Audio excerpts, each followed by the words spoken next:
Sekali lagi dengan ucapan syukur kami datang kepadamu ya Allah kami yang hidup, Bapa kami yang di sorga. Engkau yang telah mencipta, memelihara, bahkan menebus kami dan memanggil kami dikumpulkan menjadi bagian dari tubuh Kristus yang dipersekutukan beribadah kepada Allah dan menerima rahmat anugerah Allah, yaitu firman-Mu yang akan kami dengarkan pada pagi hari ini. Oh Tuhan kami yang hidup, Engkau yang berbelas kasih yang telah menghidupkan kami dari kematian kami. Dan Engkau yang memelihara kami dalam kehidupan baru ini dengan firman-Mu yang terus menerangi hati kami, memimpin jalan kami. Kiranya Tuhan yang senantiasa membentuk kami, mengkoreksi kami, memimpin kami. Supaya seluruh kehidupan kami yang telah Kau tebus ini menjadi kehidupan yang semakin terus dikuduskan, dikhususkan. Menjadi alat kemuliaan-Mu yang memperkenankan hati-Mu menggenapi kehendak-Mu sampai seumur hidup kami. Karena itu sekali lagi dengan seluruh kerinduan dan kegentaran kami minta belas kasih-Mu. Bukalah hati kami, buka pikiran kami, buka telinga kami menjadi orang-orang yang terus mau bertumbuh belajar mendengar firman-Mu. Kuduskan hamba-Mu menyatakan isi hati-Mu, kuduskan setiap kami mendengarkan firman-Mu. Dengarlah doa kami siap mendengar firman-Mu. Dalam nama Tuhan Yesus kami berdoa, amin. Mari kita membuka Kisah Para Rasul pasal 16. Kita membaca dari ayat 1 sampai 12 secara bergantian, tapi saya baca dulu prolognya ya, dari pasal 15 ayat 35 sampai 41. Sebenarnya perjalanan misi pelayanan Paulus kedua itu rencananya sama Barnabas, tapi akhirnya berubah karena konflik. Kita sudah membahas di dalam 2 minggu yang lalu. Dan sekarang kita melihat perjalanannya nanti dalam ayat 1 sampai 12 kita baca bergantian dari saya 1, Bapak Ibu 2, demikian seterusnya hingga ayat yang ke-12. Tapi terlebih dahulu saya baca pengantarnya dari 35 sampai 41 pasal 15. Kisah Para Rasul. Demikian firman Tuhan. Paulus dan Barnabas tinggal beberapa lama di Antioquia. Setelah konsili gereja pertama selesai, maka mereka kembali ke Antioquia membawa hasil. Mereka bersama-sama dengan banyak orang lain mengajar dan memberitakan firman Tuhan. Tetapi beberapa waktu kemudian berkatalah Paulus kepada Barnabas, baiklah kita kembali kepada saudara-saudara kita di setiap kota di mana kita telah memberitakan firman Tuhan untuk melihat bagaimana keadaan mereka. Barnabas ingin membawa juga Yohanes yang disebut Markus, tetapi Paulus dengan tegas berkata bahwa tidak baik membawa serta orang yang telah meninggalkan mereka di Pamfilia dan tidak mau turut bekerja bersama-sama dengan mereka. Hal itu menimbulkan perselisihan yang tajam sehingga mereka berpisah dan Barnabas membawa Markus juga sertanya berlayar ke Siprus. Tetapi Paulus memilih Silas dan sesudah diserahkan oleh saudara-saudara itu kepada kasih karunia Tuhan, berangkatlah ia mengelilingi Syria dan Kilikia sambil meneguhkan jemaat-jemaat di situ. Sekarang kita membaca bergantian dari saya ayat 1 ayat pasal 16. Paulus datang juga ke Derbe dan ke Listra. Di situ ada seorang murid bernama Timotius. Ibunya adalah seorang Yahudi dan telah menjadi percaya. Sedangkan ayahnya seorang Yunani.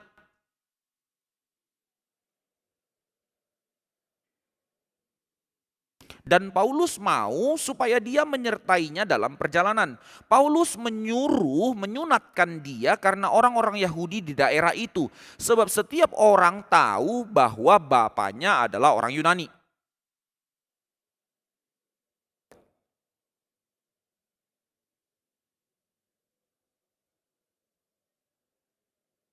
Dengan pesan supaya jemaat-jemaat menurutinya. Demikianlah jemaat-jemaat diteguhkan dalam iman dan makin lama makin bertambah besar jumlahnya.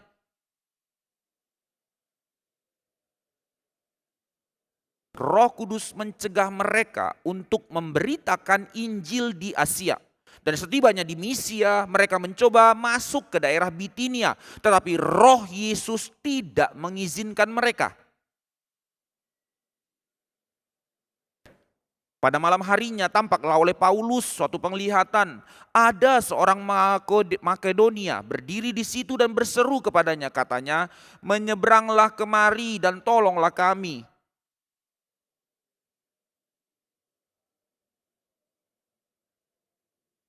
Karena dari penglihatan itu kami menarik kesimpulan bahwa Allah telah memanggil kami untuk memberitakan Injil kepada orang-orang di sana. Lalu kami bertolak dari Troas dan langsung berlayar ke Samotrake. Dan keesokan harinya tibalah kami di Neapolis. . . . . . . . . . . . . . . . . . . . . . . . . . . . . . . . . . . . . . . . . . . . . . . . . . . . . . . . . . . . .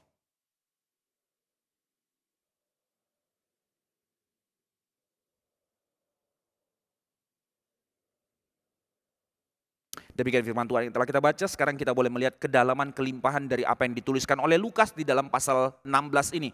Bapak Ibu Jemaat sekalian, kita telah melihat perjalanan misinya Paulus. Maka ayat yang barusan kita baca ini adalah babak kedua atau perjalanan misi kedua Paulus di dalam pelayanannya. Setelah misi pelayanan pertama selesai, mereka kembali ke kota apa itu namanya? Kok jadi saya lupa? Antioquia, lalu akhirnya terjadi perselisihan di sana, benturan di sana, tetapi akhirnya selesai dengan konsili di Yerusalem, lalu dia dan Barnabas kembali ke Antioquia. Maka pasal 13 sampai pasal 14 perjalanan misi pertama itu selesai. Selama 3 tahun perjalanan misi itu Paulus bersama dengan Barnabas. Setelah konsili mereka balik ke Antioquia. Lalu mulailah dari pasal 16 ini sampai pasal 18 nanti perjalanan misi yang kedua. Boleh ditampilkan gambar petanya sekali lagi ya. Sekitar 4 tahun perjalanan misi ini dari tahun 49 sampai ke tahun 52 Masehi. Yang hitam pertama tidak terlalu jelas ya. Oh ya jelas ya. Itu perjalanan misi pertama itu masih daerah Asia. Lalu perjalanan misi kedua yang merah itu yang ungu itu agak halus dia yang ungu, mirip dengan perjalanan misi pertama di samping garis yang hitam, tapi akhirnya nanti terobos sampai ke atas. Mereka masuk dari perjalanan misi pertama itu di Antioquia, Syria, Kilikia, Listra, Ikonom, Firigia dan seluruh daerah-daerah di Galatia. Lalu dipimpinlah mereka menuju ke atas, yang teluk paling atas itu namanya Makedonia yang kuning, kita lihat di kota-kota di daerah Makedonia itu ada kota Filipi, Tesalonika, Athena sampai ke Korintus, dan dari Korintus nanti dia balik ke Asia yaitu di bawah di Efesus. Barulah nanti dari Efesus pulang lagi ke Antioquia. Itu perjalanan misi kedua dari pasal 16 sampai pasal 18 selama kurang lebih 4 tahun. Nah demikian untuk lihat peta pergambarannya ya, untuk kita boleh lihat. Nanti yang merah dia akan lebih jauh lagi dalam pelayanan misi yang ketiga, itu dia keliling lebih jauh mirip seperti misi perjalanan kedua, tapi akan lebih luas cakupannya sampai akhirnya dia kembali ke Yerusalem. Baru dari Yerusalem tidak dicatat lagi di dalam Kisah Para Rasul, masih ada penangkapan dia dibawa sampai ke Roma. Setelah itu selesai, Alkitab tidak teruskan lagi perjalanan dia berikutnya, yang kemungkinan besar dia masih bebas dari penahanan itu, tapi nanti dia pelayanan sampai dipikirkan sampai ke era Spanyol, ditangkap lagi karena makin dianggap sebagai pemancing huru-hara, lalu kembali ke Roma diadili dan dipenggal. Itu kisahnya Paulus. Tapi kita kembali ke dalam misi pelayanan kedua ini. Boleh layarnya dikembalikan ya. Maka perjalanan misi Paulus menuju lebih dekat ke Roma, lebih berkembang. Makedonia dan Akaya itu yang dikatakan. Dan lebih jauh akhirnya mulai meninggalkan Yerusalem, di mana mereka akan menghadapi tantangan-tantangan yang lebih berat lagi dan yang sangat unik. Pertebatan dengan kaum-kaum filsuf yang gak gampang. Dan perjuangan untuk memberitakan Injil demi kemajuan kerajaan Allah. Nah ini semangat perjalanan misi yang kedua. Yang tadinya sebenarnya tugas mereka itu yang kerinduannya tadi bersama Barnabas hanya untuk agendanya Paulus ya. Dia mau kembali meneguhkan jemaat yang tadi sudah dilayani. Makanya dibilang tadi sama Barnabas, yuk kita kembali melihat, kata di situ kata membesuk. Pakai kalimat itu, nanti kita lihat ke bawah. Jadi misinya dia tidak pernah berpikir lebih jauh daripada hal itu. Tetapi setelah itu terjadi konflik dengan Barnabas. Setelah konflik dengan Barnabas, pecah kongsi untuk pergi pelayanan. Barnabas bawa Markus ke tempat lain. Paulus yang meneruskan untuk membesuk jemaat yang sudah dilayaninya. Dari situlah Tuhan memberikan mata untuk membuka, melihat lebih dalam di dalam pelayanan misi yang kedua. Jadi tugas utama dalam pelayanan misi kedua ini bertambah. Jadi 3 tugas utamanya. Pertama, ya dia tetap kembali kepada misi pertama, memperkuat gereja-gereja yang sudah ada, yang telah didirikan sebelumnya. Itu tadi dalam pelayanan misi yang pertama itu mulai dari kota Antioquia, Syria, Kilikia, Listra, Ikonom, Firigia dan Galatia. Dan dalam hal itu mereka memang sekaligus membawa surat putusan dari konsili gereja Yerusalem tentang konflik yang terjadi sebelumnya. Yaitu apa yang menjadi hasil laporannya? Yaitu tentang ketetapan bagi orang Kristen non-Yahudi. Bahwa dulu orang Farisi yang bertobat jadi Kristen ribut bilang, orang non-Yahudi yang mau jadi Kristen harus disunat dan harus menjalankan hukum-hukum Musa. Nggak bisa tidak, kalau nggak dapat keselamatan. Nah ini yang ditegur Paulus dulu kan ya. Maka mereka sekarang membawa surat keputusan dari konsili, para rasul dan para pemimpin gereja memutuskan tidak, orang non-Yahudi tidak harus disunat dan tidak harus menjalankan hukum Musa sebagai jalan keselamatan. Akan tetapi ada penambahan di dalam surat itu, kita baca dalam pasal 15 terakhir, mereka tetap setelah ditebus menjadi orang Kristen harus menjalankan kehidupan kudus, yaitu dengan cara apa? Tidak lagi makan makanan persembahan yang dipersembahkan kepada berhala, tidak makan makanan yang binatang yang dicekek, langsung dimakan hidup-hidup dengan darahnya. Pada zaman itu memang mereka brutal, lingkungan daerah di Yunani merasa itu menjadi power dengan membunuh binatang, darahnya ditumpahkan langsung diminum, dan tidak melakukan percabulan. Jadi dua konsistensi ini dijaga, menjaga untuk orang Yahudi tidak menuntut hal yang sembarangan, tapi memanggil orang Yunani untuk mengerti arti kekudusan di dalam penebusan. Maka misinya bukan, Paulus tidak punya agenda untuk menciptakan atau mendirikan gereja-gereja yang cepat-cepat berkembang. Enggak pernah dia punya agenda seperti itu. Melainkan kerinduannya di dalam dinamika pimpinan Roh Kudus yang ditangkap adalah untuk membentuk komunitas yang mengerti kebenaran dan siap menanggung penderitaan sebagai pengikut Kristus. Ini arti gereja. Dan ini panggilan gereja. Dan inilah pelayanan para rasul.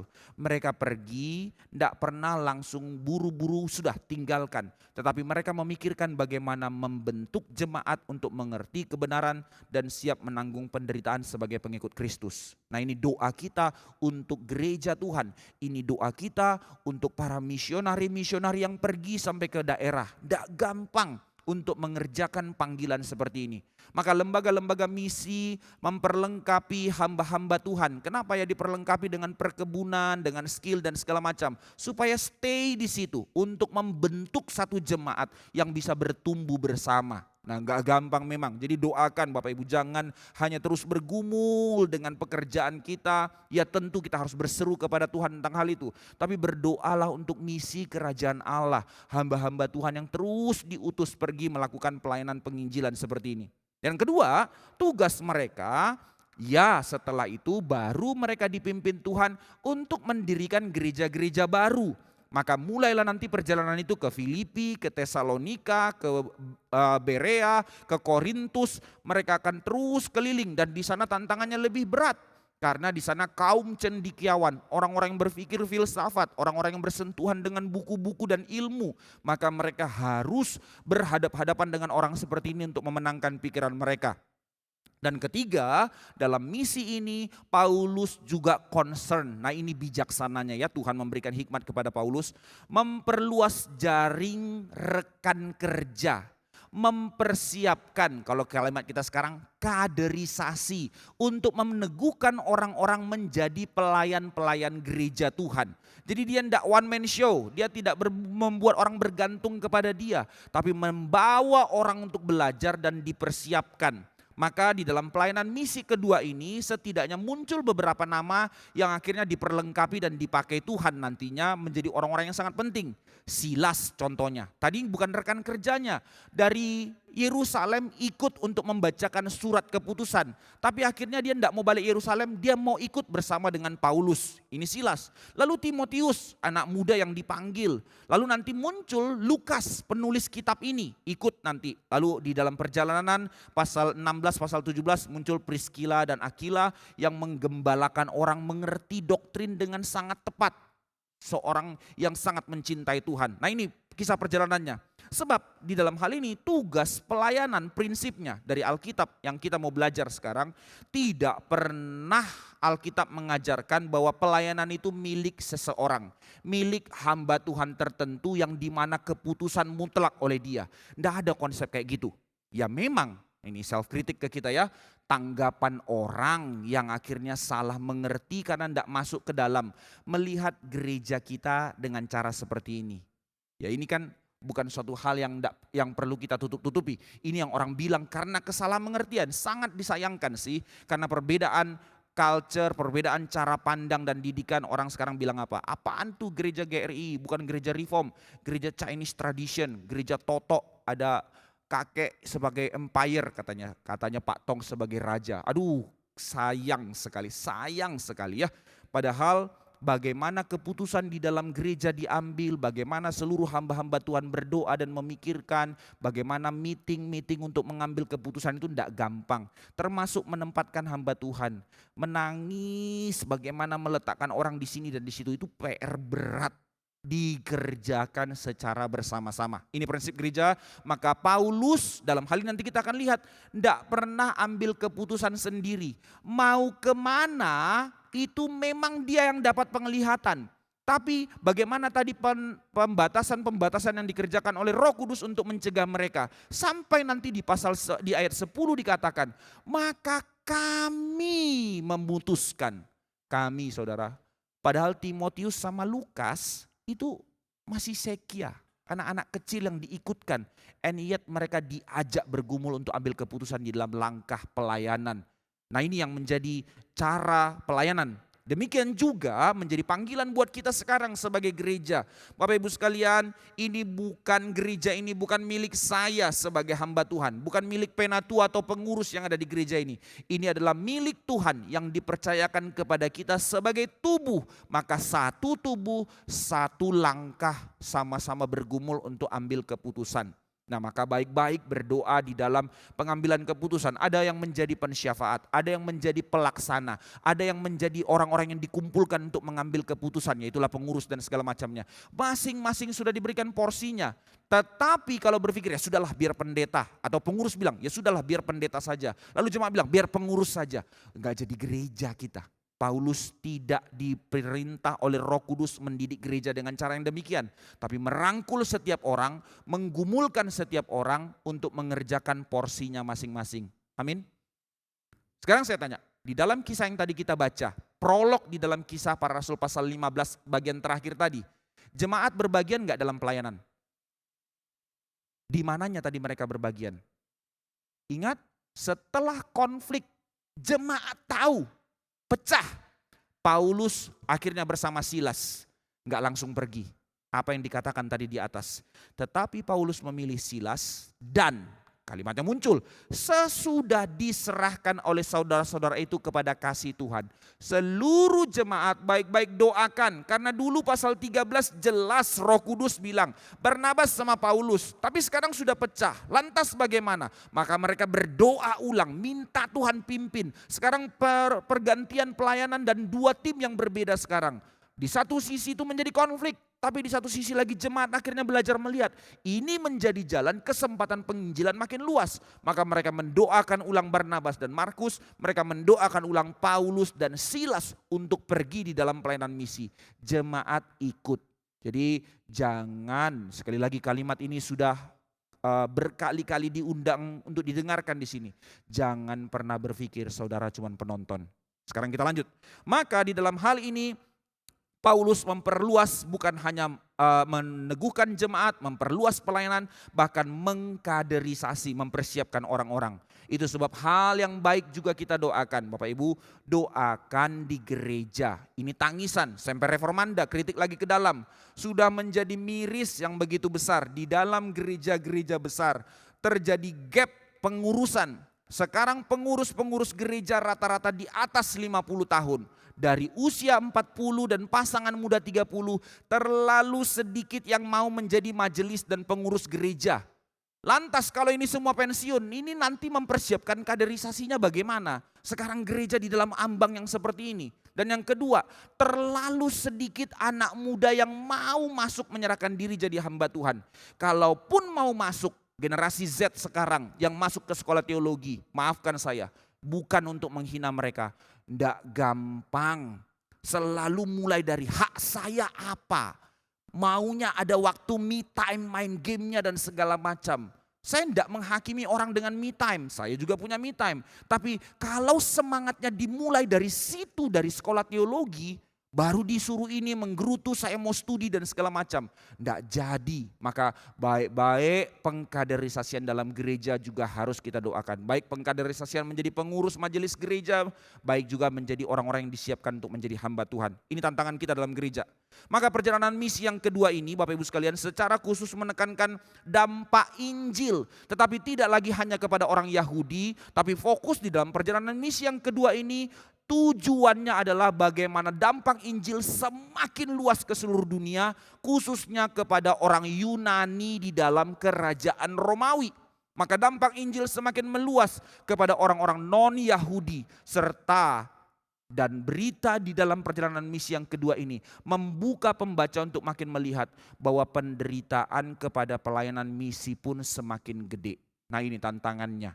Jadi semakin berat apa yang harus ditanggung oleh para martir, para saksi.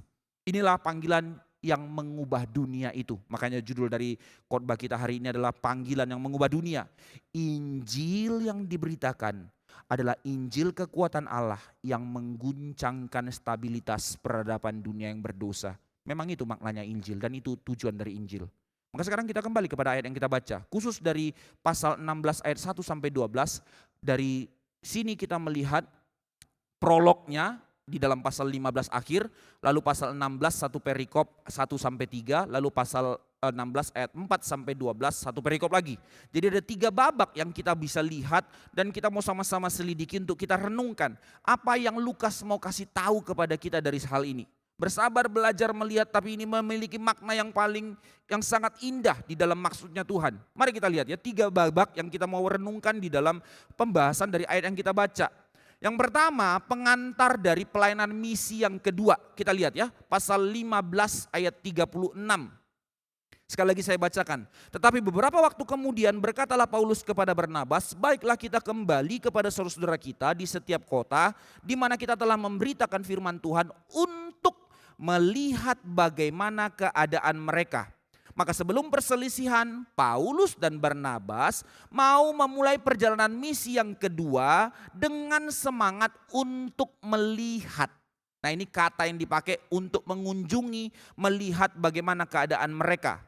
Kata melihat, katanya sebenarnya bahasa aslinya mengunjungi, itu pakai kata bahasa Yunaninya episkoptomasis. Episkeptomasi, artinya apa? Itu bahasa pastoral yang dipakai sekarang gereja, kita melakukan pembesukan. Nah, ini pakai kalimat ini. Jadi pembesukan itu sudah dari semangatnya Paulus. Akan tetapi harus kita luruskan, itu sebab saya harus bicara di sini. Kata yang dipakai, kata pembesukan episkeptomasi itu dengan semangat, bukan datang-datang cuman lihat orang lalu kumpul makan-makan dan pulang. Oh ya hahaha ice breaking dan segala macamnya, bukan. Tapi kata yang dipakai dengan semangat, dengan pengertian mengajar, memberitakan firman dan meneguhkan iman. Itu bahasa, itu arti dari pembesukan yang sebenarnya yang ditanamkan oleh Paulus untuk dilakukan dalam gereja. Jadi substansi utama pelayanan pastoral dalam gerejawi adalah pengajaran.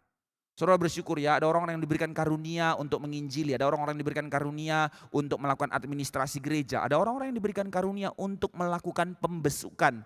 Bagaimana dengan hati yang lembut dengan cinta kasih membawa orang-orang memperhatikan jemaat Tuhan.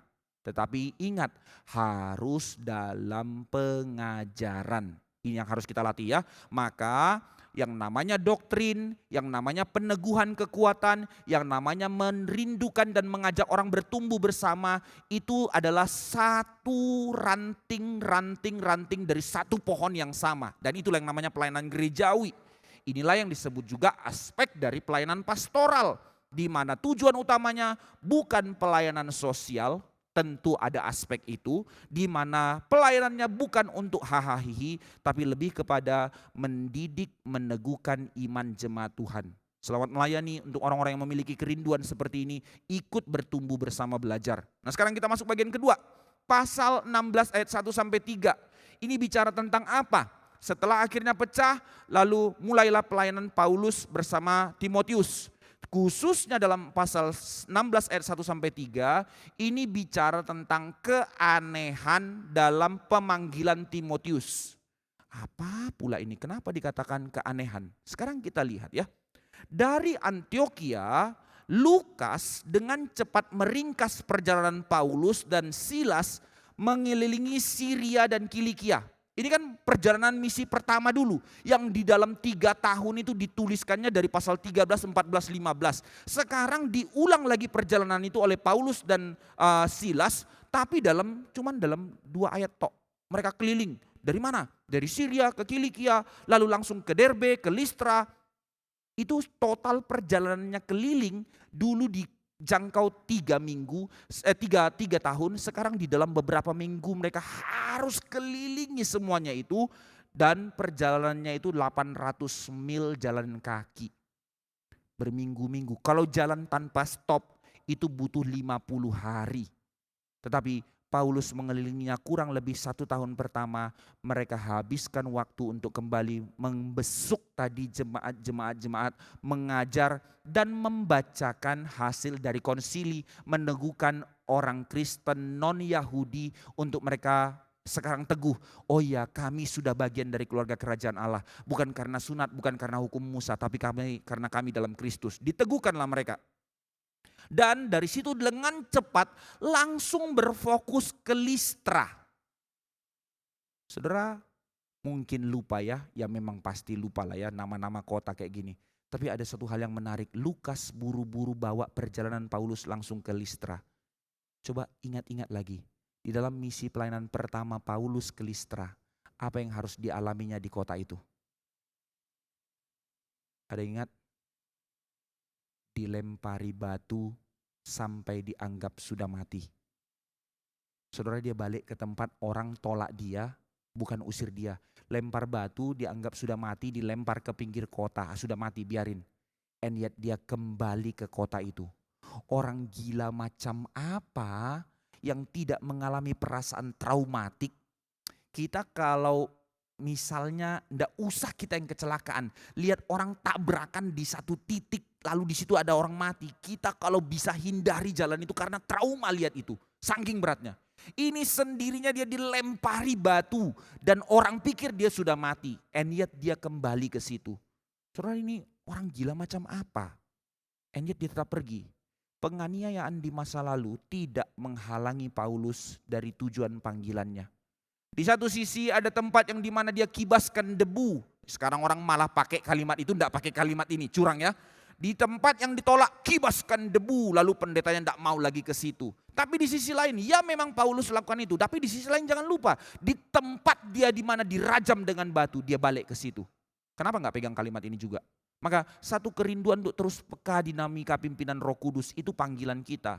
Sebab disitulah Paulus bergumul kalau Tuhan pimpin dia pergi, karena justru di tempat dia di mana dianiaya dan ditolak, justru disitulah dia menemukan penerus seorang muda yang sangat luar biasa akan dipakai Tuhan. Siapa? Timotius. Kota yang menolaknya, justru kota yang diberkati Tuhan menghasilkan seorang pemuda yang akan dipakai Tuhan menjadi penerus rasul. Saudara, somehow kita melihat no hope terhadap satu kota. Tapi ketika Tuhan terus menggerakkan di sana, ya sudah, berdoa di situ, berdoa. Jemaat Buaran, Ibu Anita bilang sama saya, Pak, kalau tim humas pergi ke STT, kami salah satunya yang pergi ke STT, apa namanya, agak jauh ke pinggiran di Jakarta Timur menuju Bekasi sana. Saya juga gak ingat nama STT-nya, STT kecil. Lalu waktu saya sharing dan segala macam, saya cuma bilang ini stemming, adakan speak dan segala macam. Selesai, tiba-tiba ada satu anak muda lari salam saya. Ibu dari STEMI ya, yang pergi KKR regional itu ya. Oh iya, Bu, tahu Pak Harli enggak? Oh iya tahu, salam ya, saya serahkan diri jadi hamba Tuhan dari calling dia waktu di sekolah. Dulu saya anak nakal, tapi dipanggil Tuhan jadi hamba Tuhan. Sekarang masuk sekolah teologi. Aduh, dengar itu dari Bu Anita, padahal bukan langsung first source-nya, dari second source ceritain. Saya mau nangis, ini buahnya. Somehow, yang seperti saya bilang dulu, udah enek, no more Tuhan, kesumba no more. And yet anak-anak seperti itu muncul. Dahulu cerita yang lebih lucu. Saya masih sama Pak Aiter, waktu itu masih mahasiswa, kami sudah selesai pelayanan, lalu kami di airport. Airportnya pohonnya baru ditebang-tebang. Sayang banget, saya nggak ngerti itu kenapa ditebang. Tapi memang jadi cantik atasnya. Jadi kami gelantungan di situ foto dari bawah, melihat ke langit, pegang pohon gitu. Wah keren lah. Pada hari itu saya pulang, the first time saya pulang pakai baju bebas, pakai kaos, gambar monyet lagi. Yang 3D lagi, itu keren dulu kan ya. Lalu saya foto-foto di situ, jebret. Tiba-tiba satu orang istri penatua kita di Kebun Jeruk, namanya Ibu Grace Tritaji. Panggil, Pali! Teriak dia. Waduh apa nih? Sini cepat sini. Udah saya duduk di sampingnya. Kenalkan Pak, ini anak. Loh kenapa? Dia mau ke Bali. Oh iya cewek. Mau ngapain ke Bali? Sekolah teologi. Di mana? Di Calvin. Ada namanya STT Calvin di Bali. Kenapa serahkan diri jadi hamba Tuhan? Ia terima panggilan dari calling KKR-nya STEMI. Oh siapa? Bapak. Katanya ya ampun tadi udah jadi monyet-monyet foto-foto. Ternyata yang calling jadi hamba Tuhan. Nah itu cerita versi malunya. And yet ya ini sekali lagi jawabannya saudara sekalian. Di tengah-tengah segala hal yang kita rasa tidak mungkin kalau Tuhan kerja. Tuhan kerja. Di tempat di mana Paulus ditolak dan mau dimatikan. Disitulah Tuhan bangkitkan seorang Timotius. Tetapi kita lihat sekarang bagiannya. Apa yang aneh dalam panggilan Pak Timotius ini? Ayat 3. Apa yang disuruh Paulus? Paulus menyuruh menyunatkan dia. Loh. Apa-apaan ini? Baru saja perselisihan di dalam pelayanan misi pertama di Antioquia. Orang-orang Kristen Yahudi dari Yerusalem berdebat dengan Paulus bilang semua orang non-Yahudi harus sunat. Kalau tidak selamat. Paulus ngamuk, Paulus marah. Akhirnya pertikaian berat lalu bilang balik ke Yerusalem. Tentukan keputusan para rasul. Maka harus ada konsili. Di tengah perjalanan itu dia mendengar jemaat di Galatia. Terjadi masalah juga. Petrus kepala rasul sempat ke Galatia. Makan bersama orang Yunani. Tiba-tiba orang Yahudi datang. Petrus tarik diri. Wah kamu menipu kata Paulus. Hati yang macam apa seperti itu. Lalu Barnabas rekan kerjanya juga goncang. Mendua hati kepada Yahudi, kepada Yunani. Bagaimana ini, bukankah kita sudah satu tubuh? Tidak ada namanya Injil plus-plus. Paulus mengutuk itu di dalam kitab Galatia dikatakan. Terkutuklah orang yang memberitakan Injil yang lain. Injilnya Yahudi. Percaya Yesus plus sunat plus Musa dan segala macamnya. Terkutuk. Paulus sudah mengkondem itu dan benar tesisnya dibenarkan di dalam konsili gereja di Yerusalem. Maka sudah selesai. Tetapi sekarang Paulus sendiri yang menyuruh Timotius disunat. Apa enggak ngawur? Maka beberapa penafsir yang high criticism dan liberal mengatakan, lihat seorang rasul Paulus pun tidak konsisten. Sayang sekali pembacaan yang karikatural. Saudara, di dalam hal ini kita mungkin bergumul ya, kok gak gampang ya, susah sekali dalam keputusan gerejawi. Memang terkadang kita mikir akan menyenangkan jika semua itu tidak rumit. Jalan perjalanan gereja itu mulus-mulus saja. Tetapi kenyataannya memang rumit dalam gereja. Dan ternyata di dalam maksudnya Tuhan, kerumitan itu penting. Amin. Wah, tidak gampang bilang ya. Saudara, dalam kehidupan rumah tanggamu, kehidupan rumah tangga, kerumitan itu penting. Masih berani bilang amin? Coba bilang sama pasangan atau sama rekan sebelah. Kerumitan itu penting. Catat baik-baik. Sebab tanpanya tidak ada proses di mana engkau mau dibentuk dan dipimpin oleh Tuhan. Karena akhirnya bergantung kepada kenyamanan. Salomo dengan hikmatnya Tuhan, dia tidak lagi mengandalkan Tuhan, tapi pakai hikmatnya justru melawan Tuhan. Itu sebab kerumitan itu penting.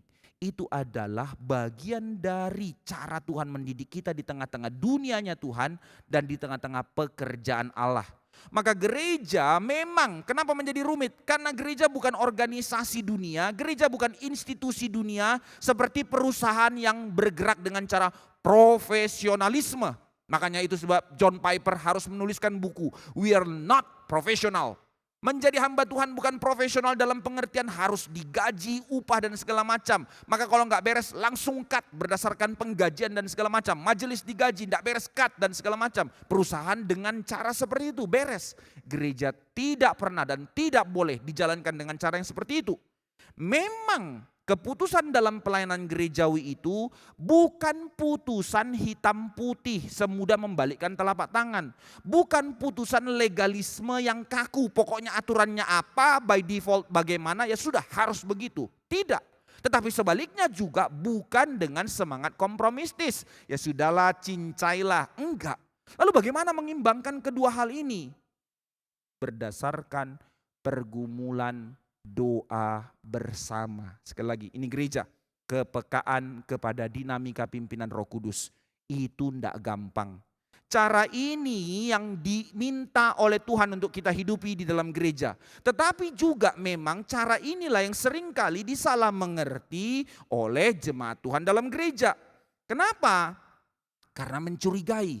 Akhirnya lihat satu keputusan yang kita nggak ikut di dalamnya. Loh kok kayak gini, mulai protes. Mulai merasa marah, tidak sesuai dengan yang kita pikirkan. Tapi tidak mau nanya. Mengandalkan asumsi-asumsi. Jadi gosip di luar yang sebenarnya tidak benar. Mbok ya tanya. Jangan puaskan asumsi demi asumsi dalam gereja tanpa mau belajar untuk bertanya. Jika itu mengganjal dalam hatimu jemaat Tuhan, doakanlah. Dan jika itu terus menggelisahkan hatimu, tanyakanlah kepada yang memang ada di dalam bagian itu. Jangan tanya keluar yang tidak ada urusannya. Berapa banyak peristiwa dalam gereja, ribut di luar. Mbok ya tanya. Termasuk saya sebagai hamba Tuhan juga begitu. Saya di dalam keputusan sinodal gerejawi. Ada yang namanya badan pengurus harian sinode. Ada yang namanya anggota sinode. Terkadang di dalam keputusan anggota sinode nggak dilibatkan. Tiba-tiba badan pengurus sinode sudah umumkan. Loh apa-apaan ini? Nggak bisa. Mbok ya tanya. Hati kita terlalu kecil saudara. Even di rumah tangga juga begitu kan ya. Tiba-tiba diambil keputusan. Langsung saja yang satu bawa trompet. Mbok ya tanya. Kok susah toh? Nah itu hati yang sempit membuat kita bentur. Harus belajar dewasa. Lah kenapa? Paling gampang kan selesai saja kalau gereja setiap kali ada keputusan langsung diumumkan secara terbuka. Kan beres, nggak usah tanya-tanya, mencegah asumsi-asumsi dan prejudisnya orang. Nggak bisa saudara, nggak segampang itu. Karena butuh bijaksana di dalam apa yang boleh diumumkan dan apa yang tidak. Saudara, kenapa gereja kita bicara keuangan terbuka dalam pengertian yang terbatas? Beberapa gereja memutuskan warta gereja, semua uang gereja harus diumumkan. Minimal dipajang di mading atau diumumkan. Ada beberapa gereja yang warta keuangannya lebih panjang dari khotbahnya. Wah luar biasa. Khotbah cuma 15 menit, warta keuangan. Bahkan salah baca di depan sudah marah. Kenapa nama saya tidak disebut kasih persembahan? Cilaka. Padahal belum masuk pentransferannya sehingga nggak dicatat. Protes dan segala macamnya. Gereja rusak dengan cara seperti ini. Dan alhasil, maafkan saya harus berani bilang, ini data kok. Survei dari gereja-gereja yang terus mengumumkan data keuangannya secara terbuka adalah membuat mentalitas jemaat yang tidak mau memberi. Kenapa? Masih banyak kok uang gereja. Nah ini, hati jadi kerdil. Itu salah satu. Atau ada orang yang melakukan kesalahan dan dosa, langsung harus diumumkan. Enggak, itu bukan menjadi bahasa pastoral, itu abusive, mempermalukan orang. Ada begitu banyak keputusan-keputusan dalam gerejawi yang enggak sekedar hitam putih. Butuh satu kesadaran untuk bergumul. Yang tujuannya di dalam setiap pengambilan keputusan itu, tentu hamba Tuhan juga bisa salah. Itu sebab kita butuh berdoa bersama. Semangatnya yang kita pegang. Walaupun ada kadangkala salah melangkah, tapi bukan dalam maksudnya jahat, tapi karena kelemahan atau keterbatasan. Tapi intinya tetap pegang sama-sama. Pelayanan, pengambilan keputusan dalam pelayanan gerejawi harus didasari oleh semangat pendamaian. Bukan semangat kritik untuk menghajar, tapi semangat pendamaian. Dan bertujuan untuk mendidik dan menggembalakan. Itu gereja. Kalau nggak ada semangat itu, jangan lakukan. Kembali ke kisah pemanggilan Timotius. Jadi kenapa Paulus harus sunatkan dengan kondisi bahwa dia menentang sunat, tapi sekarang malah Timotius harus disunat. Paulus bukan tidak konsisten. Justru ini adalah langkah yang sangat bijaksana yang dilakukan Paulus. Kenapa? Karena di dalam menyunatkan Timotius bukan karena dan bukan demi Timotius disunat supaya dapat keselamatan dan baru bisa menjadi bagian dari anggota kerajaan Allah setelah disunat. Bukan. Tetapi karena latar belakang Timotius, dicatat kok tadi kalimatnya. Saya bacakan sekali lagi ya. Dan Paulus mau supaya dia menyertainya dalam perjalanan Timotius. Paulus menyuruh menyunatkan dia karena ada purpose, ada alasannya. Karena orang-orang Yahudi di daerah itu, jadi semua daerah itu tahu siapa Timotius. Dia papanya Yunani, sudah mati, pakai kalimat tensis past tense. Jadi papanya Yunani itu sudah dikatakan ini almarhumah. Mamanya Yahudi. Seharusnya di dalam tradisi Yahudi, kalau mamanya, karena mereka melihat blood itu dari materialnya, jadi maka si Timotius harusnya dari kecil sudah disunatkan. Entah karena tragedi atau masalah apa dalam keluarga, mungkin papanya secara hierarki tidak mengizinkan, maka Timotius tidak disunatkan. Tapi sekarang Timotius, orang tahu siapa dia. Kalau Paulus ajak dia dalam pelayanan yang selalu masuk ke bait Allah, ke sinagog, maka bukankah itu akan menjadi huru-hara? Maka Paulus belajar bijaksana. Penyunatan Timotius bukan dalam motif keselamatan, tapi dalam motif pastoral untuk tidak jadi batu sandungan. Nah, ini namanya bijaksana dalam pelayanan. Ini sebenarnya terkandung di dalam kalimat Paulus dalam Korintus. Saya bacakan buat kita ya, supaya kita boleh belajar melihat hal ini. Bagaimana mengambil keputusan dalam gereja, bukan keputusan hitam putih, tapi dinamika kepekaan. Paulus jelaskan konsep ini di dalam 1 Korintus 9. Saya bacakan buat kita semua dari ayat 9, 1 Korintus 9 ayat 12 dan ayat 19. Demikian firman Tuhan dari ayat 12. Kalau orang lain mempunyai hak untuk mengharapkan hal itu daripada kamu, bukankah kami mempunyai hak yang lebih besar? Tetapi kami tidak mempergunakan hak itu. Sebaliknya kami menanggung segala sesuatu supaya jangan kami adakan rintangan bagi pemberitaan Injil Kristus. Lihat, segala sesuatu dilakukannya demi Injil Kristus. Ayat 19 sampai 23 saya bacakan dengan cepat. Apa yang dikatakan Paulus? Sesungguh pun aku bebas terhadap semua orang. Aku menjadikan diriku hamba dari semua orang supaya aku boleh memenangkan sebanyak mungkin orang. Demikianlah bagi orang Yahudi, aku menjadi seorang Yahudi supaya aku memenangkan orang-orang Yahudi. Bagi orang-orang yang hidup di bawah hukum Taurat, aku menjadi seperti orang yang hidup di bawah hukum Taurat, sekalipun aku sendiri tidak hidup di bawah hukum Taurat, supaya aku dapat memenangkan mereka yang hidup di bawah hukum Taurat. Bagi orang-orang yang tidak hidup di bawah hukum Taurat, aku menjadi seperti orang yang tidak hidup di bawah hukum Taurat, sekalipun aku tidak hidup di luar hukum Allah, karena aku hidup di bawah hukum Kristus, supaya aku dapat memenangkan mereka yang tidak hidup di bawah hukum Taurat. Bagi orang yang lemah, aku menjadi seperti orang lemah, supaya aku dapat menyelamatkan mereka yang lemah. Bagi semua orang, aku telah menjadi segala-galanya, supaya aku dapat mungkin memenangkan beberapa orang dari antara mereka. Segala sesuatu ini aku lakukan karena Injil, supaya aku mendapat bagian di dalamnya. Lihat, hati yang begitu luas, saudara, hati yang begitu luas.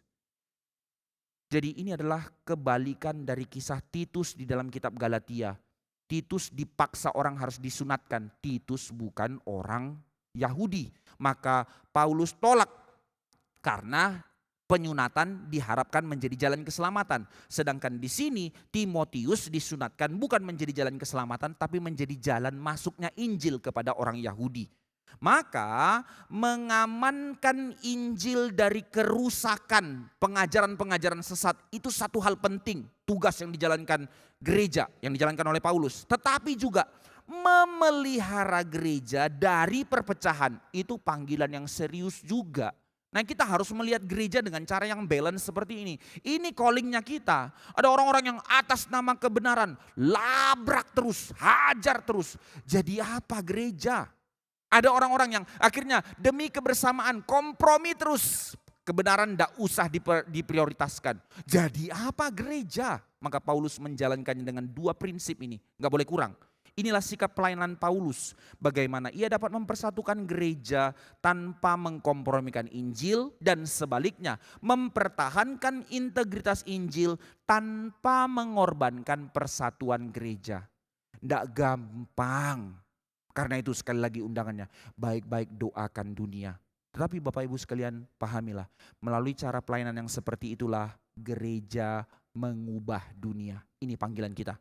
Itu sebab konsili gereja Yerusalem yang tadi dibacakan dengan dua kepentingan, dua keputusan, bahwa mereka tidak harus disunat tapi mereka harus menjauhkan diri dari cara hidup dunia. Maka melalui hal itu Paulus meneguhkan jemaat, maka konsili Yerusalem itu memperoleh kemenangan ganda di dalam gereja. Kemenangan kebenaran dalam meneguhkan Injil kasih karunia, bahwa karena anugerah orang diselamatkan, dan kemenangan karena kasih di dalam memelihara persekutuan, tidak mengkotak-kotakkan, khususnya konsesi yang peka terhadap keraguan Yahudi. Kayak mana nanti orang Yunani jadi hidupnya sembarangan? Oh tidak, mereka jaga kekudusan. Nah, dua hal itu disatukan. Itu yang dikutip oleh Martin Luther di dalam memandang Paulus dalam ayat ini. Apakah dia kompromi? Tidak. Apakah dia tidak konsisten? Tidak. Martin Luther katakan kalimat indah sekali tentang Paulus. Dia bilang begini, Paulus itu ya kuat dalam iman, tetapi sangat lembut dalam kasih. Jadi mengenai iman kita harusnya tak terkalahkan dan harus lebih keras jika mungkin. Lebih keras daripada batu yang keras. Tetapi mengenai kasih kita harus lembut dan lebih fleksibel daripada buluh atau daun yang terguncang oleh angin, dan siap menyerah pada segalanya. Nah, ini kalimat Martin Luther memaknai hati Paulus. John Newton juga membaca hal ini dan meresponi. Dia bilang kalimat seperti ini tentang Paulus. Paulus adalah buluh dalam hal yang tidak penting, terlalu lembut dalam hal yang tidak penting, pilar besi yang tak tergoyahkan dalam hal-hal yang penting. Ini standpoint kita sebagai gereja. Kita harus terus belajar menghidupi hati yang demikian. Disimpulkan ini dengan bahasa yang sederhana oleh Pak Tong. Saudara, seluas apa hatimu, seluas itulah engkau dipakai Tuhan. Kalau hatimu terlalu kerdil, picik, engkau melayani tapi akan terus menjadi batu sandungan. Ketiga, bagian terakhir perenungan kita. Sekarang setelah Timotius ikut dalam pelayanan, dia disunatkan sehingga bisa ikut Paulus masuk ke sinagog-sinagog untuk mengabarkan Injil. Tapi mereka juga akhirnya setelah selesai misi pelayanan pertama meneguhkan jemaat dan membacakan surat putusan konsili. Setelah itu apa? Mereka terus bergumul, what next Tuhan, what next? Maka mereka menerima panggilan yang mengubah dunia. Hal yang paling menonjol dalam pelayanan misi kedua ini adalah benih Injil pertama kali ditanam di Eropa. Nah, ini pelayanan misinya. Invasi ke Eropa terjadi di dalam pelayanan Paulus, tapi bukan dari buah pikiran Paulus, tapi ini jelas dalam agenda dan pikiran Roh Kudus. Tentu pada masa itu belum ada pembagian Asia Eropa kan ya. Kita sekarang membaca itu di dalam pembacaan kita. Akan tetapi untuk kita mengerti di dalam perkembangan sejarah, kita mengerti bahwa melalui pelayanan Paulus yang Tuhan gerakkan, Roh Kudus gerakkan harus ke Eropa, memanggil dan mempertobatkan para kaum cendekiawan di sana. Kita tahu sejarah tidak bisa bohong.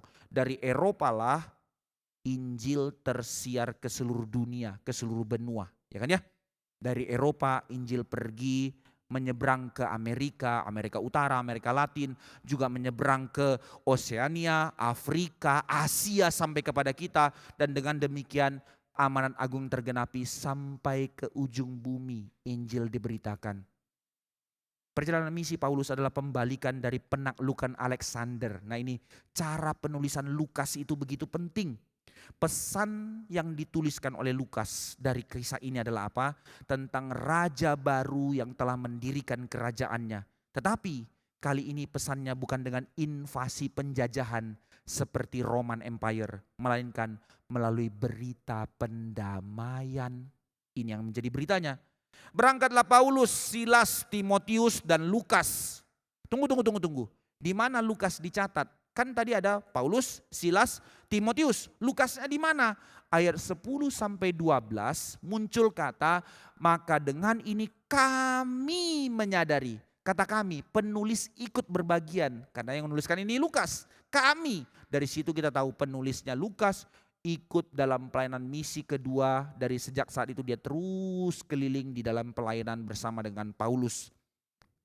Maka pertanyaannya, ya siap, ada 2 anak muda ikut dengan 2 orang tokoh Kristen yang begitu besar, Rasul Paulus dan Silas, lalu anak muda yang bernama Timotius dan Lukas, seorang dokter yang akhirnya ikut pelayanan mereka. Tapi kemana? Kemana? Tuhan tutup jalan mereka. Nah, ini perjalanan yang berat dalam kehidupan kita yang sering kali kita komplain, why Tuhan? Saudara, rasul pun dibikin Tuhan dengan cara seperti ini. Tuhan tutup jalannya. Dari kota-kota di Galatia dan Frigia. Setidaknya mereka sudah berjalan 200 mil perjalanan kaki. Memakan waktu 2-3 minggu keliling dari kota-kota itu membacakan surat konsili dan meneguhkan mereka. Lantas setelah itu bagaimana? Tuhan tutup. Loh, kan mau masuk lagi Tuhan. Ini ada jiwa Tuhan. Tuhan tutup. Ini pasti menjadi masa yang penuh dengan ujian bagi mereka semua. Kenapa enggak seperti yang pertama, penginjilan pertama. Roh Kudus langsung bilang, aku memilih Barnabas dan Paulus pergi dari Antioquia untuk menyellayani. Sekarang enggak ada suara seperti itu. Dan memang terbanyak pelayanan Paulus justru melalui cara-cara ordinary yang kita alami. Enggak ada intervensi-intervensi yang supranatural. Paulus dan Silas baru memulai kemitraan. Dulu bersama Barnabas 5 tahun bersama, pecah. Sekarang ini baru memulai pelayanan. Nggak tahu mau kemana, potensi konflik lebih gede.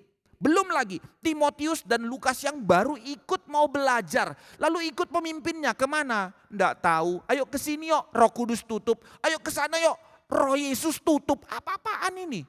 2 orang ini bisa lebih jatuh daripada Markus untuk tinggalkan. Nggak jelas ini rasul apaan ini, mau pergi nggak punya strategi. Gitu kan ya. Gereja bukan banyak begitu. Saudara, ini bukan jadi cara saya untuk membenarkan hamba Tuhan. Enggak, berdoa sama-sama. Somehow banyak sekali orang, mau kemana nih hamba Tuhan? Enggak jelas nih. Tapi kita enggak doa. Ngomel tok. Pecah gereja, pecah. Mempercayai tuntunan Tuhan ketika jalannya jelas, jalannya baik. Itu gampang. Walaupun tetap ada penderitaan, tapi paling tidak tahu kemana. Itu oke. Akan tetapi di sini Tuhan ajarkan kita untuk mempercayai Dia di tengah-tengah ketidakjelasan. Bahkan jalan buntu yang ditutup oleh Roh Tuhan sendiri. Roh Kudus secara agresif mendorong Paulus melalui kisah ini, Paulus dan Silas pergi ke ujung bumi. Tidak dengan mindsetnya mereka. Tetapi kali ini sebagai kekuatan yang membuat frustasi. Caranya dengan cara yang frustasi loh. Ditutup. Tuhan bilang diutus pergi, tapi dengan cara ditutup untuk pergi ke tempat yang lebih besar. Tapi Paulus tidak pernah mengerti itu awalnya. Ayat 6, mereka melewati Frigia dan Galatia, tetapi mereka tidak memberitakan firman di Asia karena Roh Kudus mencegah mereka. Tapi setelah dicegah, oke, enggak boleh ke sini. Kemana? Enggak dikasih tahu. Mereka tetap harus mikir sendiri, gumulkan sendiri. Mbok ya bisik, lihat kan ya? Enggak, saudara, enggak. Kenapa selalu pakai cara itu? Gereja sekarang bisik-bisik, minta tanda-tanda. Paulus enggak minta. Oke, minta hikmat. Ayo kita coba tempat lain. Lalu mereka jalan ke daerah Misia. Ayat 7 dikatakan, mereka berangkat ke Asia Kecil, mencoba pergi ke Bitinia. Tetapi tadi Roh Kudus menutup jalan. Sekarang ayat 7 dikatakan, Roh Yesus mencegah mereka. Apa-apaan ini? Perkembangan dalam perjalanan misi kedua tidak berjalan sesuai rencana manusia. Tuhan tutup. Somehow banyak hal yang terjadi seperti ini dalam pelayanan misi kita. Sudah janji ke satu sekolah, saya akan layani. Tapi tiba-tiba ada jalan tertutup, tidak bisa masuk. Gurunya marah, sudah bariskan anak-anaknya. Tuhan bagaimana? Saudara, dalam kesalahan saya benar-benar belajar cara seperti ini. Karena tidak percaya pimpinan Tuhan. Saya janji ke satu sekolah terakhir SMA jam 12 saya akan layani. Tapi karena waktu itu masih jam 10, saya ukur-ukur masih bisa lah saya pergi ke satu tempat lagi. Di Toraja waktu itu. Saya masuk ke dalam naik mobil sendiri. Saya layani satu SD. Selesai, saya jalan sampai 10:30. Lalu saya khotbah kurang lebih selesai 11:30 kurang. Saya sudah jalan jam 12 saya sampai di sekolahnya lagi. Begitu saya selesai, jam 11.15 saya sudah selesai di sekolah itu. Karena pas anaknya mau pulang langsung dibariskan cepat. Lalu saya mau jalan. Apa yang terjadi? Pesta kematian di blok jalannya. Saya mati stuck di situ. Nggak ada sinyal mau telepon sekolah itu. Tapi memang kepala sekolahnya keras. Beberapa tahun terakhir dia tolak kita masuk. Entah kenapa Tuhan buka hatinya hari itu. Saya mau lihat STEMI on time gak? Jam 12. Saya janji datang Pak. Oke. Saya stuck. Acara kematian di Toraja, berapa truk lewat, gak bisa tangtung dan segala macamnya. Sampai jam 12.15 baru dibuka jalan. Bayangkan 1 jam saya stuck di situ, gak bisa jalan. Saya kejar, gak percaya pimpinan Tuhan. Pokoknya kejar. Alhasil apa? Saya tabrak 1 orang kepala sekolah. Secara ukuran orang itu harusnya mati. Tapi Tuhan berbelas kasih. Dia cuman keseleo kakinya. Saya nangis di hadapan Tuhan, minta ampun sama Tuhan. Begitu saya tabrak, pecah spion, hantam dadanya. Lalu saya berhenti. Saya cuma berdoa, Tuhan segala konsekuensinya saya harus siap. Saya turun. Karena itu jurang pinggirnya, ini tembok tebing. Lalu kami mau tikung begini, tidak lihat jalan, dia dari sana pas di tengah, hantam. Jatuh, tapi di pinggir entah siapa orang kurang kerjaan mau bangun rumah, di situ ada pasir, dia jatuh ke pasir itu. Kalau enggak dia guling-guling ke bukit ke bawah, ke lereng ke bawah. Saya lihat bapak itu sudah terkapar. Motornya bengkok. Kaca spion dia hancur. Lalu saya datang. Kenapa Bapak? Saya langsung bilang minta maaf. Saya antar dia ke rumahnya. Istri beliau tidak terima. Sakit hati. Karena saya tadi pagi baru khotbah di sekolahnya. Sekolah apa? Advent, saudara, Advent. Dia terima kita. Hal-hal yang kayak gini. Oh Tuhan, saya belajar melihat, mengerti ketenangan dalam dinamika pimpinan Roh Kudus itu tidak gampang. Maunya kejar, tapi tidak mau berdiam, tunggu tanya Tuhan. Tidak mau berserah sama Tuhan, kejar-kejar apa yang dikejar. Alhasil gak sampai jam 1 saya akhirnya kejar sekolah itu sudah kosong. Saya berpikir kayak mana ya sekolah ini tolak 3 tahun berturut-turut. Saya putuskan untuk besok sekalian besuk kepala sekolah itu. Sekalian kami ada kumpul dana untuk berbagian untuk membuat dia periksa. Kami minta dia ronsen segala macam supaya tidak apa-apa segala macam. Kami kumpul dana, kami kasih. Lalu saya pergi ke sekolah itu pagi-pagi benar. Kepala sekolahnya sudah berdiri. Yang selama ini keras tapi berdiri dengan senyum. Dia yang tahu, Bapak kemarin stuck di acara kematiannya. Belum ngomong saya. Malunya. Tuhan, kalau Tuhan mau kerja, Tuhan kerja kok. Loh kok Bapak tahu? Iya, saya tahu Bapak kan bilang mau ke sekolah itu dulu baru kembali ke sini. Baru saya ingat setelah Bapak pergi, saya lupa bilang ada upacara kematian di sana. Saya ngerti Pak. Sekarang pagi ini Bapak bisa, dia yang siapin anak-anaknya. Saudara, Tuhan kerja terlalu gampang, tapi kita seringkali punya hati berpikir kita punya ide lebih besar daripada idenya Tuhan. Tetapi tidak. Paulus ditutup jalan, dia tidak give up, dia bergumul. Maka akhirnya dia coba. Setelah dia coba kemana? Dia pergi lagi, lalu Roh Yesus menutup dia.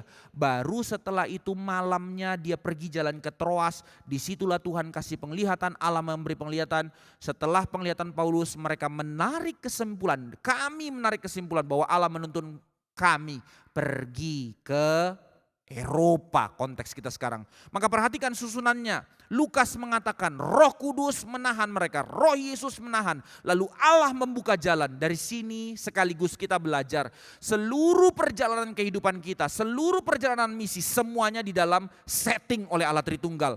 Keselamatan karya Allah Tritunggal. Bapa merencanakan, Anak menggenapi, Roh Kudus melaksanakan. Pelayanan misi penginjilan, Roh Kudus bekerja, Roh Yesus bekerja, Allah menetapkan rencana. Ini pelayanan gereja kita, bukan kita yang kerja. Kita diundang masuk untuk menyaksikan Allah bekerja di dalam kita dan melalui kita. Terlalu besar rahasia ini. Maka bagaimana Allah bekerja dalam menggenapi misinya? Pertama dikatakan, sepanjang kisah para rasul dari setting awal, Yesus mengutus Roh Kudus memberikan kuasa menyertai kita, menjadi pembimbing atas kita. Tetapi dalam ayat ini khusus pertama kali kita melihat, Roh Kudus juga bekerja dengan cara yang sepertinya negatif, menghalangi mereka. Meski tidak dijelaskan caranya bagaimana Roh Kudus menghalangi mereka. Menggelisahkan hati kan tidak boleh ke sana. Atau ditutup jalan kah seperti tadi ada acara upacara kematian. Atau apa kita nggak tahu karena memang tidak itu agendanya Alkitab. Intinya dikasih tahu dihalangi oleh Roh Kudus. Kemudian Lukas menekankan bahwa Yesus juga menghalangi mereka. Tetapi dalam hal ini kita ditekankan, Lukas juga menekankan bahwa Yesus juga masih bekerja di dalam pelayanan. Meskipun Yesus telah diangkat naik ke sorga duduk di sebelah kanan Allah Bapa, ia tetap secara pribadi mengarahkan dan memimpin gerejanya yang didirikannya. Sekarang Lukas menambahkan bahwa perjalanan geografis dalam misi mereka terjadi di bawah arahan Yesus. Bahkan ditetapkan oleh Allah. Pasal 16 ayat 8, Lukas kemudian mencatat bahwa mereka pergi ke Troas. Saudara, ini sekali lagi penulisan Lukas itu begitu jenius. Ini bukan tanpa alasan. Kata Troas di dalam perjalanan sejarah itu adalah pandangan yang mengatakan dulu ada jurang pemisah antara Asia dan Eropa. Di mana tengah-tengah pembatas Asia Eropa? Troas. Dan ketika Troas dihubungkan dengan kata Makedonia di atasnya, ini adalah kisah Alexandria. Raja yang besar itu datang dari Makedonia menyerang Asia. Lewat mana? Lewat Troas perjalanannya. Jadi sekarang Tuhan membalikkan. Dulu orang besar bilang Raja Kaisar Romawi itulah yang namanya berita keselamatan. Evangelis penginjilan yang datang sampai ke Asia. Sekarang balik, bukan itu kabar Injil yang sebenarnya. Kabar Injil sebenarnya di dalam Kristus, Paulus bawa menaklukkan Alexander secara terbalik. Bahwa sekarang pelayanan Injil yang sejati, budaya Makedonia tidak lagi menjangkau Asia. Tetapi iman Asia menjangkau budaya Eropa. Melalui pengabaran Injil Paulus. Lewat mana? Lewat Troas buka pintu. Pembalikan arah zaman untuk menunjukkan Tuhan lebih besar daripada Roman Empire. Gerakan ini tidak menyebar melalui penaklukan seperti Kaisar Romawi, seperti power, militer, dominasi, melainkan melalui para martir yang menderita, memberitakan damai kepada bangsa-bangsa. Ini penggenapan dari Zakaria 9 dan Daniel pasal 7. Oleh karena itu saudara sekalian, Lukas menekankan bahwa kata Roh Yesus juga menunjukkan bahwa Raja yang baru ini, yang telah ditinggikan ini, telah mempersatukan umatnya melalui rohnya. Di bawah pemerintahan Tuhan Yesus, jurang pemisah antara Asia dan Makedonia telah dipersatukan melalui titik temu Paulus dan rekan-rekan dari Troas melihat panggilan Tuhan pergi ke Makedonia. Panggilan Injil yang telah mengubah dunia. Lewat siapa? Orang-orang yang bergumul. Orang-orang yang bergumul. Allah telah menentukan mereka dengan kombinasi multifaktor, bukan dengan satu cara yang supranatural. Melalui 2 kali dilarang, dihalangi, lalu melihat pergumulan, penglihatan dari Makedonia, orang-orang yang berteriak minta tolong, baru kemudian mereka bergumul sama-sama dan memutuskan ini pimpinan Tuhan untuk mereka pergi ke sana. Dari sini kita dapat belajar bahwa biasanya bimbingan Allah bisa dengan cara yang positif pimpin langkah kita. Tapi bimbingan Allah juga bisa dengan cara yang negatif blok jalan kita. Beberapa pintu tertutup, tapi dengan cara itu supaya kita melihat pintu yang dibuka oleh Tuhan. Tidak hanya secara situasional, tetapi juga secara rasional, bukan hanya dengan pergumulan emosi, tapi dengan bergumul, berpikir bersama-sama sebagai satu kesatuan teamwork gereja. Mereka memikirkan dan memutuskan di dalam dinamika pimpinan Roh Kudus. Jadi tidak bersifat pribadi, tidak ilham personal, tetapi corporate identity sebagai keluarga kerajaan Allah. Berbagi satu sama lain sehingga kita dapat merenungkan, menggumulkan bersama-sama, mencapai pikiran yang satu dalam pimpinan Roh Kudus. Maka penutup di dalam renungan kita hari ini, melalui narasi yang begitu sederhana tapi memanggil kita sekarang. Apa panggilannya buat kita saudara? hingga saat ini Allah yang sama, yang terus bekerja dan masih bekerja menggenapi misi kerajaannya. Lewat siapa misi itu terus dijalankan? Sekarang, lewat engkau dan saya. Orang-orang yang terlalu terbatas ini, orang-orang yang terlalu lemah ini, tapi melalui hidupmu, melalui pekerjaanmu, melalui rumah tanggamu, melalui seluruh kesaksian hidupmu, melalui setiap langkah dan keputusanmu, di situ Tuhan sedang menyatakan kerajaannya. Amin. Tuhan terlalu serius dengan hidup kita. Karena itu, kuduskanlah jalanmu bagi kemuliaannya.